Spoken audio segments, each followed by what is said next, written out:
What is happening, guys? Welcome to Red Bear's Garage, and this is the road to horsepower.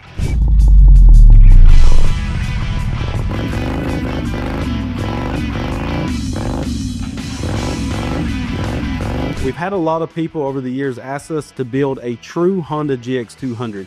Now, all the engines we use on the channel are based off this Honda GX200. That's where it all started from.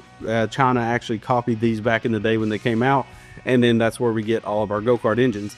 Now, this is probably one of the least performing of all the engines out there because it has a 68mm bore, where a Predator 212 has a 70, and then if you jump up to stuff like the Wildcat, it has a 72mm bore, and that's where a lot of the extra displacement comes from. This is probably going to be one of the least performing engines. Now, we can't dyno this before because the guy has already taken off all the governor stuff. He kind of did a few external mods to the engine and then didn't get enough time to do the full build. So this customer reached out and wanted us to basically do the build for him, and he had most of the parts bought. We did add a few parts that's going to help out with the performance of this engine, and it should make pretty good power. We can look at the Jim's Dong engine. If you remember that, that's the factory engines that come on Trailmaster mini bikes. That's a 196cc engine, just like this GX200. It's got a 68mm bore, so we can kind of compare the stock performance with that engine that this engine would make if we use dyno it. So we're not going to dyno it before, but we are going to do it after, of course. So the parts that he provided was a EC carburetor's billet flywheel. This has 34 degrees of ignition timing. Then he got a forged EC rod. We're going to be keeping the stock piston because he did not send the piston with it. He's going with a 265 Banzi cam, and then we actually ordered him a billet side cover because he wanted to add a little bling to his build. And of course, the billet side cover has less drag with the ball bearings for the cam, and then it has a little bit extra oil reservoir built into the side cover, so it's just altogether a better part. Then moving up to the head, he wanted to put stainless steel valves and port this stock head, but I suggested that he should go with a Wildcat WC 946 head that is CNC ported, because for one, port jobs take a long time, and these come out of the box ported, ready to go, and it's going to flow much better and be a lot stronger than this factory Honda head, and it already has stainless valves in it. So we did order that head. He did send me a set of 1.2 gauge ultralight ratio rockers and some chromoly push rods. So, and then a WC 22 carburetor, which is going to work great for most people's applications right out of the box. They're really good carbs, and we should make some really good power with this engine. A lot of people has asked us to build the Honda engine, like the true Honda engine on the channel. We know from building these engines, they're all the same. This is going to be the same as a Predator build, but people want to see the actual Honda get built, so that's exactly what we're doing. So let's get it up on the engine stand, tear this thing down, and build it up and see what kind of power we can make out of this Honda GX200. First, we of course need to tear down this Honda. We have to take off the fan shroud, the coil, and the flywheel.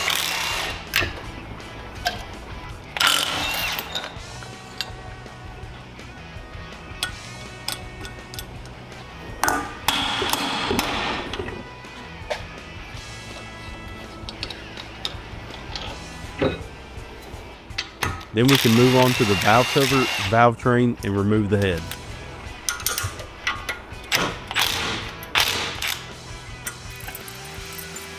We're going to take a break from the video real fast to talk about the sponsor, which is Blaster. We've been using Blaster for years on the channel, and before I ever did this YouTube thing, we had Blaster on the shelf. The biggest difference about Blaster is it's a penetrating catalyst. And what that means is this stuff will actually eat through rust, grime, corrosion, and dust. Anything you got built up on chains, door hinges, or any kind of suspension components on a vehicle, this stuff can eat through it, make your job easier removing parts. Now, we're known to not paint many frames outside, so we use Blaster quite a bit. Where our stuff stays out in the weather, we ride in mud and grime all the time, we keep Blaster because it'll actually eat all that grime out of our heim joints, our steering components, and keep our buggies running better for longer. We take this stuff to meetups. We use it on our heim joints after a ride to kind of flush out all that grease and grime. And one good thing about Blaster, PB Blaster, is it doesn't evaporate. So it's going to leave a lasting coat of lubricant that's going to further fight against rust. This stuff can actually work its way up a bolt. If you see the video on screen, this was a test that Blaster did where they dip the end of a bolt in some penetrant and it actually climbs up the threads. It'll move in between the nut and the threads and really get in there. This stuff was always the stuff my dad told me to grab when he was working on cars, because most of our stuff was rust buckets. So make sure to check out Blaster in the comment. So make sure to check out Blaster in the video section below. This stuff is amazing. It's one of the best all-around chemicals you can keep in your shop. If you could only pick one, I would pick PB Blaster, because it eats through rust, grime, dust, old oil residue, eats through all that. It's going to make your life a lot easier working on this stuff.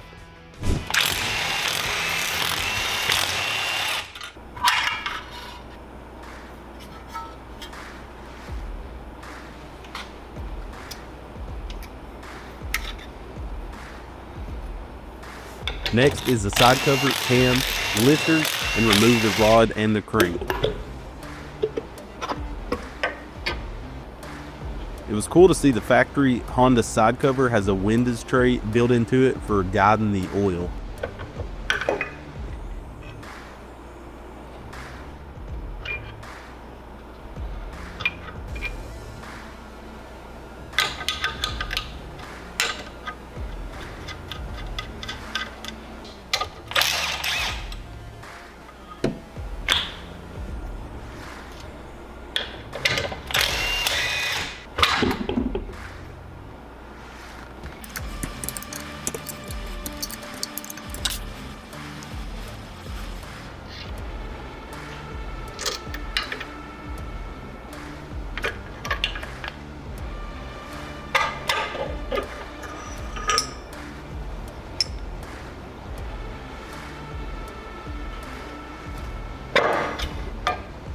With the internals removed, we can remove all the governor parts and install bolts to block off all the holes.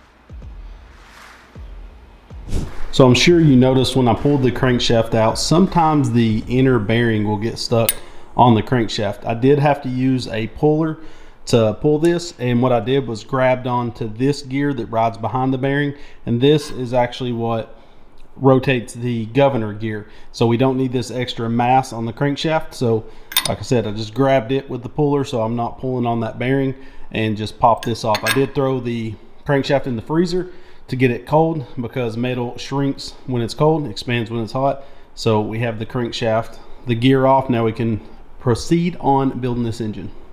So one of the first things you do is check the crankshaft journal to make sure it's not worn out, ovaled, and to make sure it's the right size for our rod bearings. So this needs to check 1.180 plus or minus 5/1000ths of an inch. So we can take our calipers and we can go around in several places, checking the middle, the outside, make sure your calipers are set correct, and just make sure it falls within spec. We're going to check this on all different angles, and you can see it's checking dead in on spec. So we're good to install this. I've already checked everywhere. You can also use plastic gauge.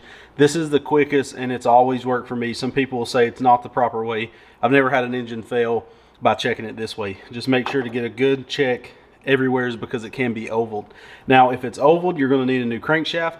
If this gap is too big, like if it's below 1.180 plus or minus 5/1000ths of an inch, like let's say it's 1.1 even, then you're going to need oversized bearing, which I don't know anybody that actually makes oversized bearings. So really, if it doesn't check in spec, you're going to have to replace your crankshaft with a new one. This was a brand new engine, so don't have to worry about it. So we can stick the crankshaft back in the engine. We can go ahead and assemble the new piston rod and piston. So we have the original piston.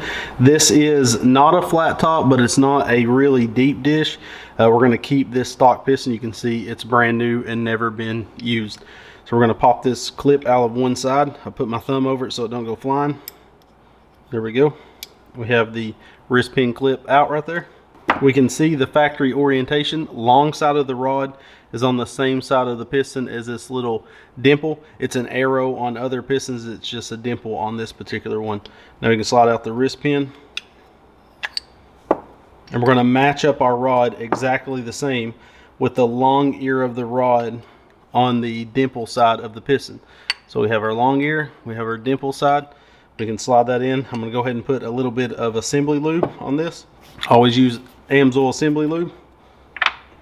Put a dab in the rod. Again, making sure my dimple is on the right side, the correct side. Then we can slide in our wrist pin. Come on, baby.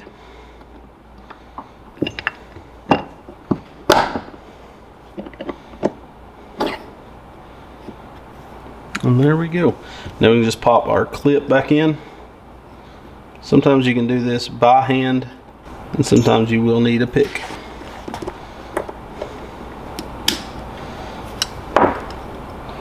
And there we go. One tool you're going to want to have building these engines is a 12-point 1/4 inch socket. This is going to work for EC as well as ARC rods.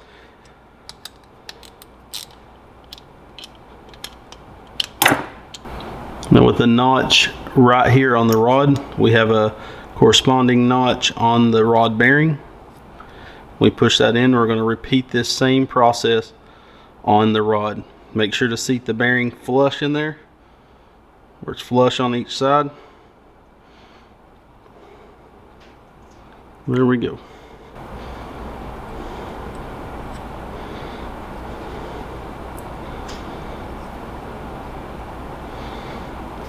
And go ahead and put some assembly lube on it before putting it in the piston ring compressor. And we're good to install the piston into the cylinder.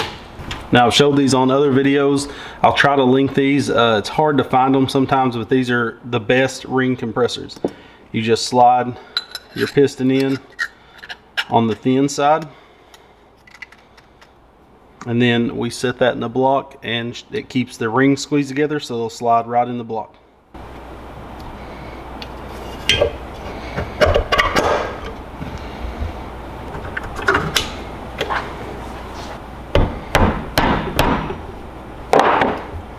I actually switched back to this old style ring compressor because the new one, that aluminum one, is the first time I've ever used it on a 68. It would not squeeze the piston rings enough.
So after we get the rod installed, it's very important that we put a side cover on that's cut apart. You can get billet ones, you can get plexiglass side covers that's like this, and that's so you can see all the clearance. And on a GX200, when putting a billet rod in it, you're going to have to clear the very top corner of the jug right there. It's going to be very hard to show, but I'm going to do my best. So when the rod came around, it would just kiss the block right there. Now I've got about 15 or 20 thousandths gap now. I have to pull everything back apart and very carefully grind the block right there for the rod clearance. I hope you can see that. But so now we can proceed putting the cam, the billet side cover, and all that on, and go on to the head.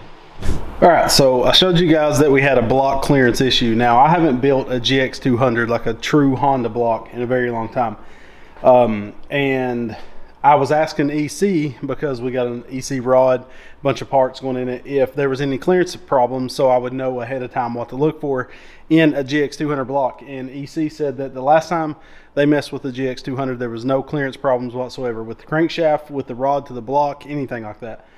Well, I showed you guys how I had to clearance the block for the rod on the upper part of the edge of the jug.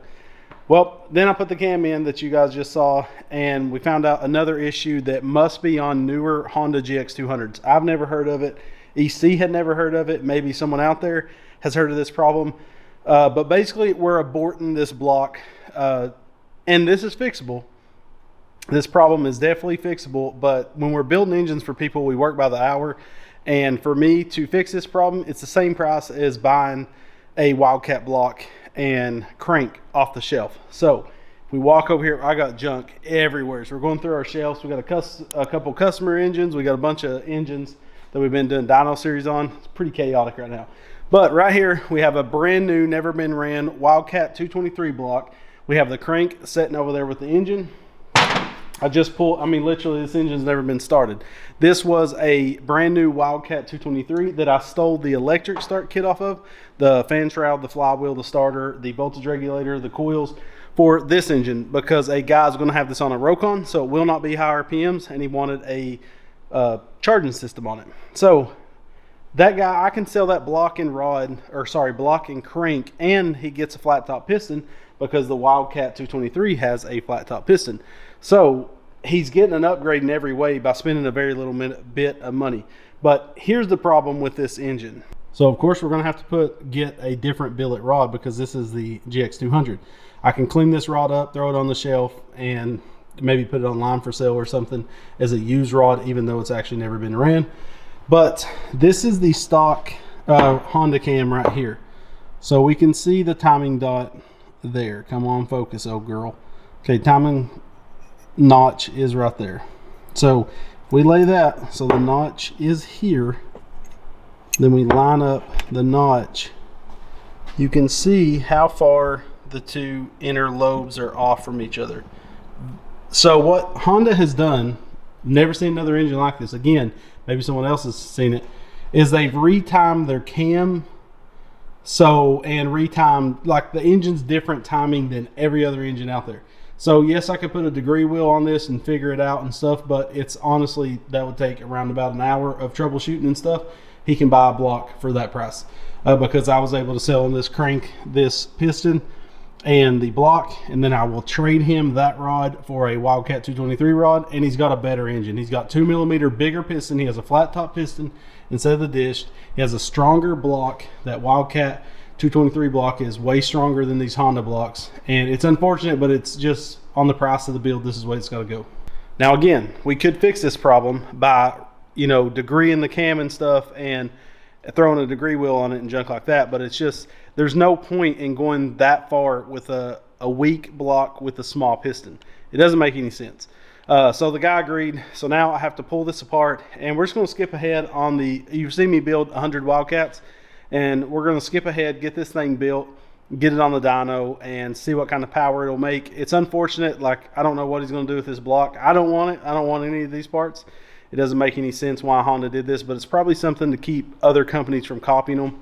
It's the only thing we can think of. But just let us know what you think about this problem. I want to see what your comments are. It's pretty wild. I've never seen this issue. I've never seen an engine time different than the normal timing that's set up on the cam and crank. It's so weird. So what was happening was the lobe of the cam would come around and hit the crankshaft. I was going to have to grind a ton off the crankshaft, and I was like, this doesn't make any sense. And that's when I called EC, and that's when they told me, they was like, hey, check the timing of the cam. I about guarantee they've changed that. It's the only thing it can be. And that's what it was. So it's unfortunate. It adds more time to my work. I pulled this block apart like 3 times. Like, what is going on with it? It's very strange. But forget Honda in the future. That's all I say. Wildcats for the win. So we're going to get that block and put everything in it. And we'll see you in a little bit.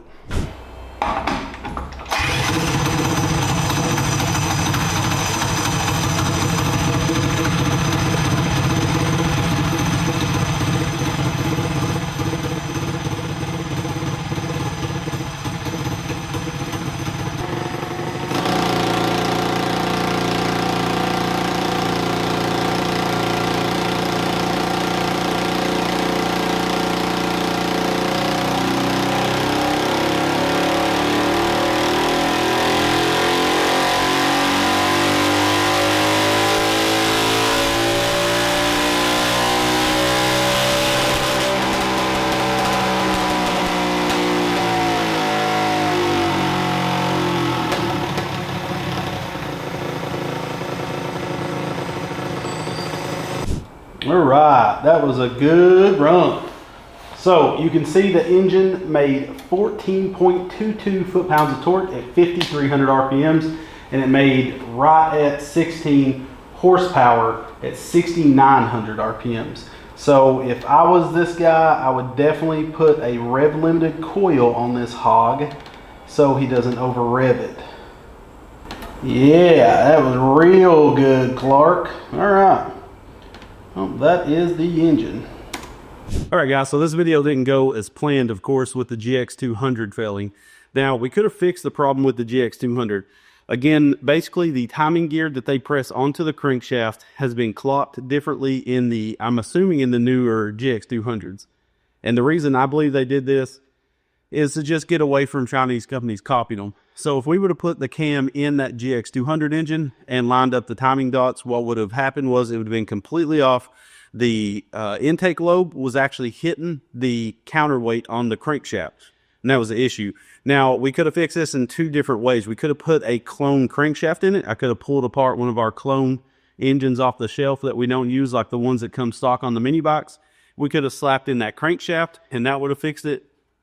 Or we could have put a degree wheel on it and, you know, measured everything, degreed it all out, and installed the cam off-timed. The only issue with that is, if I was, of course, we could have marked the new timing and made sure that he knew that these new timing dots was the actual timing.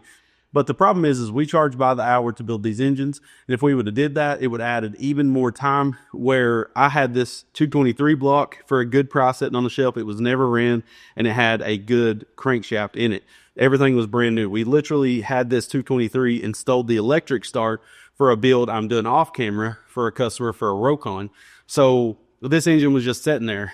So in my eyes, it was cheaper for him to just buy this block and crankshaft, and I traded him rod for rod because, of course, you need a different rod, forged rod from EC for this build. Hey, it was easier for me to just swap it out and charge him for the parts instead of me disassembling an entire engine just for the crankshaft. I hate having these spare parts laying around for engines I don't use, like 208s and 196 cc's. So there was different ways I could have fixed this issue, but at the end of the day, he'd been stuck with the GX200. He didn't buy a flat top piston or anything, and this thing had a flat top piston. It's a stroper, so it has a 223 overall cc to it. He's going to get a lot better performance out of this engine. Now, I'm pretty sure he's using this on a drift track. I'm going to tell him he needs to put a 6,200 RPM coil in this, because of the ratio rockers and stuff he has. I don't want him, drift track is not under a lot of load, and you can rev it up real fast with it being on, I'm assuming he's going to run the PVC plastic over his tires. And I don't want him to over rev this engine. It ain't like this engine can rev the 12,000 RPMs. It can't handle that. So if he put a 6,200 RPM, that would keep him very safe. Coil, that is a limited coil, 6,200 RPM limited coil on it. I think that would keep him super safe, and he wouldn't have to worry about floating a valve or anything, because again, a drift track's not under a lot of load, so he can rev up real quick, and sometimes the valve springs can't even react that fast when there's no load on the engine. So let us know what you think about this 223. Make good horsepower and good torque. It should perform extremely well, probably too well on a drift track, to be honest. Drift tracks, you can get away with a stock engine because they have those sleeves on their tires. You really don't need a lot of power to speed them over, but I think he'll be pleasantly surprised with this. So let us know what you think about this build in the comment section below. And if you've ever seen this problem with GX200s, let me know. I have never messed with a GX200. Well, I have, but it's been 6 years ago. So let me know if you've ever ran into this building engines or messing with these in the field or anything. And also, big shout out to Blaster for sponsoring today's video. We've been using Blaster for years before they was ever a partner with the channel. Blaster was always on my shelf. I learned from a young age. My dad and papaws and stuff always used Blaster to get rusty, stubborn bolts out. And it truly works. Like if we was working on the exhaust header, we would soak it the night before. And then the next day, you know, 9 times out of 10, those bolts would break loose without, you know, breaking or stripping. So make sure to have Blaster on your shelf. They're a big supporter of the channel, and we hope they continue supporting us for many years to come, because we love their chemicals and they keep us well lubed in here. So thank you guys so much for watching, and let us know what you think about this engine. We love you, and God bless.